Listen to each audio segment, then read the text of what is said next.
Pelaku penembakan bos rental mobil ditangkap, ngaku anggota TNI AL. Pelaku penembakan bos rental mobil bernama Ilyas Abdurrahman, 48, yang tewas ditembak di res area KM 45 Tol Tangerang Merak pada Kamis, tanggal 2 Januari tahun 2025, kini telah ditangkap. Komandan Pusat Polisi Militer dan Puspom TNI, Majen TNI Yusri Nuryanto, mengungkapkan bahwa prajurit TNI diduga terlibat dalam kasus penembakan di res area Tol Tangerang Merak. Yusri menyebutkan, pelaku tersebut kini diamankan di Pusat Polisi Militer Angkatan Laut, Puspomal. Pelaku sudah diamankan di Puspomal, kata Yusri kepada wartawan, dilansir dari kompas.com, Jumat, tanggal 3 Januari tahun 2025. Yusri tidak menjelaskan lebih lanjut mengenai berapa pelaku yang diamankan, begitu juga asal satuannya. Diberitakan sebelumnya, terjadi peristiwa penembakan terhadap pemilik mobil rental di Dires area KM 45 Tol Tangerang Merak, Desa Pabuaran, Kecamatan Jayanti, Kabupaten Tangerang, Banten, Kamis, tanggal 2 Januari tahun 2025. Dalam tragedi itu, 2 korban tertembak. 1 korban, Ilyas Abdurrahman, 48, tewas. Sementara korban lainnya, R, 59, mengalami luka tembak di bagian tangan. Kepala Seksi Humas Polresta Tangerang Ibda Purbawa mengatakan, pelaku diduga ada 4 orang.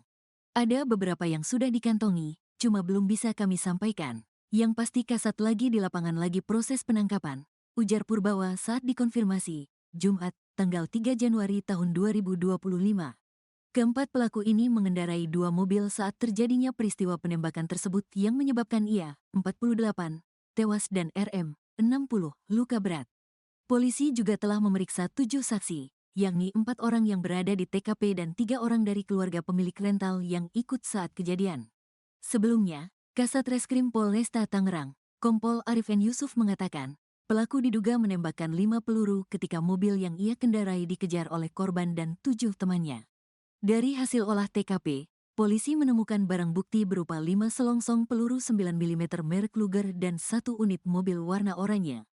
Pelaku diduga melakukan penembakan secara brutal. Peristiwa ini disaksikan langsung oleh saksi berinisial NN. Dari salah satu mobil minibus berwarna hitam, pelaku diduga menembakkan 5 kali peluru, yang mengenai 2 korban, Is, 48, di bagian dada dan tangan kiri serta RM, 60, di bawah ketiak kanan, jelas Arif dikutip dari Antara, Kamis, tanggal 2 Januari tahun 2025.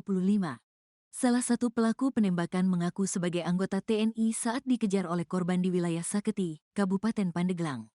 Untuk menghentikan laju mobil, pihaknya sempat melakukan pengadangan di depan mobil yang dikendarai pelaku. Saat itulah, pelaku mengaku sebagai anggota TNI sembari mengacungkan senjata api. Dia bilang, "Siapa lo? Saya dari anggota TNI AU nih. Awas enggak loh," sambil nodong senjata, kata Agam.